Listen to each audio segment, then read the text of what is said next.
भाई जो गुरु वचन पे डट गए, कट गए फंद 84 के। सारे संस्कृत में लिखे हुए, क्या जाने पुराणों के बारे में। तो बच्चों, हमने यह बात मान ली, हमारी आत्मा कमजोर थी, हम शिक्षित नहीं थे कि ये बात तो सही है कि कबीर साहब को वेदों का ज्ञान नहीं हो सकता, गीता का नहीं हो सकता। और आज भी हमने मान लिया कि ये बात तो सही है। मैं तो गुरुजी की माता से भी मिला था एक बार बरवाड़ा आश्रम में, और मैं तो गुरुजी के जो पिताजी थे नंदलाल जाट, गुरुजी ने तो मुझे उसकी सेवा में लगा रखा था। तो ये बात तो सही है भाई, गुरुजी के तो माँ भी है, बाप ही है, गुरुजी तो जन्म लेके आए हैं, और जो जन्म लेता है वो भगवान हो नहीं सकता। तो आज इस प्रकार से संगत अपने गुरुजी को रिजेक्ट कर रही है काल प्रेरणा से। हम शिक्षित नहीं थे कि ये बात तो सही है कि कबीर साहब को वेदों का ज्ञान नहीं हो सकता, गीता का नहीं हो सकता। पुराण नहीं जानते क्योंकि ये अशिक्षित है, संस्कृत भाषा में लिखी हुई ये लेख है। तो कबीर साहब कहा करते, वेद मेरा वेद है, ना वेदन के माही, और जौन वेद से मैं मिलूं वो वेद जानते नहीं। आज भी गुरुजी कह रहे हैं, ना सतगुरु जननी जने जाके माना बाप, पिंड ब्रह्मंड से रहित है नावा तीनों ताप। कि नालायको, एक तरफ तो तुम अपने गुरु को सतगुरु कह रहे हो कि सतगुरु रामपाल जी भगवान की जय, और दूसरी तरफ तुम सतगुरु को माँ के गर्भ से जन्म लेकर आए हुआ मान रहे हो। अरे सतगुरु की परिभाषा तो सुन लो, ना सतगुरु जननी जने, जननी यानी माँ। सतगुरु कभी जननी से जन्म नहीं लेता। ना सतगुरु जननी जने जाके माना बाप, पिंड ब्रह्मंड से रहित है नावा तीनों ताप। अगर वास्तव में कोई सतगुरु होगा वो तो माँ के गर्भ से जन्म लेके आएगा नहीं, और अगर कोई फर्जी सतगुरु होगा भाई वो माँ बाप से जन्म लेके आएगा। तो एक तरफ तो ये दोगली संगत अपने गुरुजी को सतगुरु भी कह रही है, और फिर माँ के गर्भ से जन्म लेकर आया हुआ मानकर 8 सितंबर को आश्रमों में उनका जन्मदिन भी मना रही है। तो वही ये दोगली सी बातें करने वाले उस सच्चे सतलोक में नहीं जा सकते। तो यह बात हमारा यकीन नहीं हुआ, हमें विश्वास नहीं हुआ। तो बच्चों, जब तक हमें ये विश्वास नहीं होगा कि हमारे मालिक जो है कबीर साहब परमात्मा है, तो बच्चों हम भगवान को पहचान नहीं सकते। अब हम शिक्षित हैं, और इस शिक्षा का आपको अदब गजब लाभ ये मिला है कि आप परमात्मा को पहचान चुके हो। ध्यान देना भाई और बहनों, ये विशेष संदेश है, विशेष संदेश, और ये अपनी विशेष आत्माओं के लिए हैं, और विशेष आत्माएं ही संकेतों को समझेंगी। अब यह गुरुजी सत्सेवकों के लिए और शतलोक आश्रमों से जुड़े हुए दोनों भक्तों के लिए संकेत कर दिया, दोनों भक्तों के लिए संकेत कर दिया गुरुदेव ने। क्या कह रहे हैं? सबसे पहले सत्सेवकों के लिए क्या कह रहे हैं गुरुदेव, ध्यान से सुनिएगा। आपको अदब गजब लाभ ये मिला है, अब हम शिक्षित हैं, और इस शिक्षा का आपको अदब गजब लाभ ये मिला है कि आप परमात्मा को पहचान चुके हो। सत्सेवकों के लिए क्या कह रहे हैं गुरुदेव? क्योंकि वो तो अंतर्यामी है, उनको पता है कि गुरु को भगवान मान के भक्ति कौन कर रहा बाहर। तो गुरुदेव कह रहे हैं, अब आपको शिक्षा का लाभ ये मिला है कि आप भगवान को पहचान चुके हो कि हमारा गुरु ही भगवान है, परमात्मा है,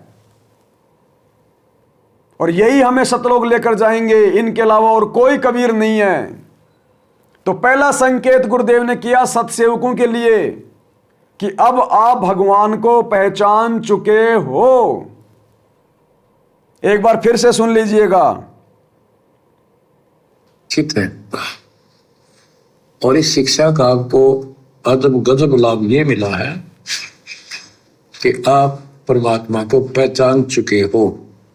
और अब आगे गुरुदेव संकेत कर रहे हैं सतलोक आश्रम मैनेजमेंट हरियाणा के लिए, जिन्होंने अभी तक अपने गुरु को परमात्मा नहीं माना, नहीं पहचाना, और कह रहे हैं जिसने नहीं पहचाना जो नहीं पहचान पा रहे हैं, इतना ज्ञान देने के बाद, इतने सुख देने के बाद वर्तमान में गुरु को जो भगवान के रूप में नहीं मान रहे, नहीं पहचान रहे, उनके साथ वही बनेगी जो 650 साल पहले बनी थी। सुनिए,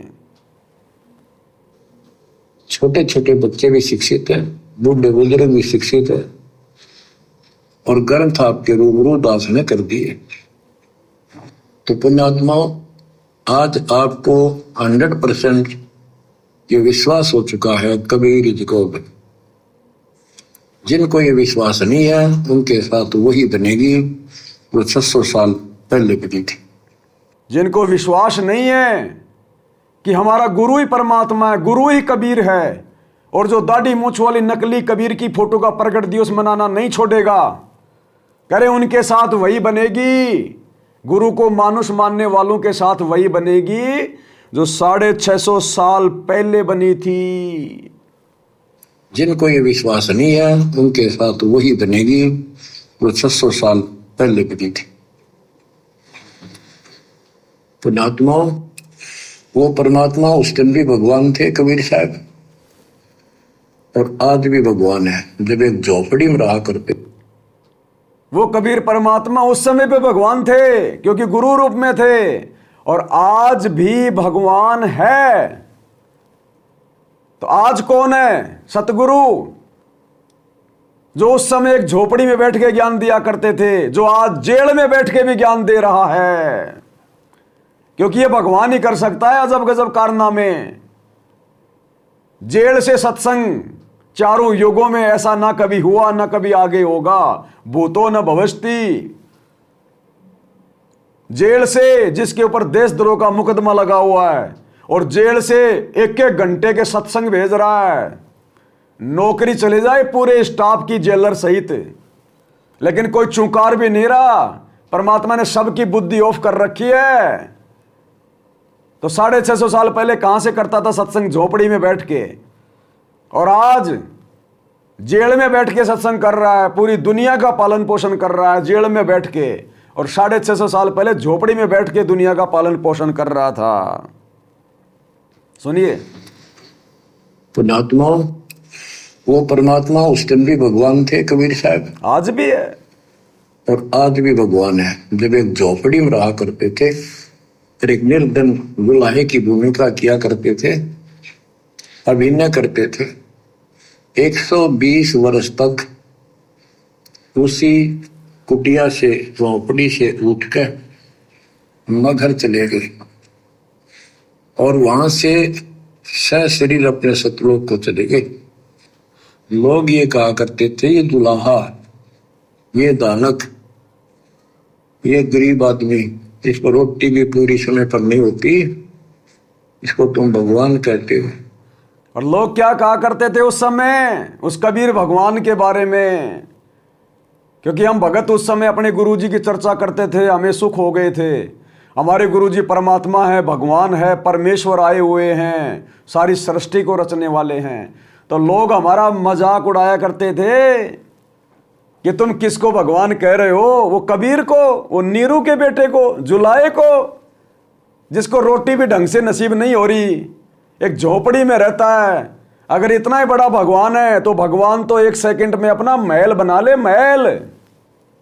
लोग हमें काल प्रेरणा से तोड़ने का प्रयास करते थे, तो वो स्थिति आज है। गुरुजी संकेत कर रहे हैं कि बच्चों, आज भी वो स्थिति है। आज तुम्हें 100 सुख हो रहे हैं, कोई ज्ञान को आधार बनाकर, और कोई देखा देखी में अपने गुरु को भगवान बता रहा है कि सतगुरु रामपाल जी परमात्मा है, कबीर जी हैं, भगवान है, आओ नाम दीक्षा ले लो। तो आज भी दुनिया तो वही है, काल तो वही है। आज भी वही बुलवाएगा कि जो 10 साल से जेल में बैठा है, जो जेल से बाहर नहीं निकल पा रहा, अपनी जमानत नहीं करवा पा रहा, और तुम उसको भगवान कह रहे हो, तुम उसको परमात्मा कह रहे हो। तुम्हारी बुद्धि भ्रष्ट हो गई। तुम इंसान को भगवान कह रहे हो जो जेल में बैठा है। तो स्थिति तो आज भी वही है। तो परमात्मा ने दोनों स्थितियों को कंपेयर कर दिया कि 650 साल पहले भी भगवान था, आज भी तुम्हारा गुरु भगवान है। उस समय भी उनके लिए दुनिया यही कहा करती थी और आज भी तुम्हारे गुरु के लिए दुनिया यही कहेगी कि इतना ही बड़ा भगवान है तो जेल में क्यों बैठा है। जैसे पहले कहते थे इतना बड़ा भगवान है तो झोपड़ी में क्यों बैठा है, भगवान तो महल बना ले। जो गुरु बचन पे डट गे, कट गे फंद 84 के, कट गे फंद 84 के, कट गे फंद 84 के।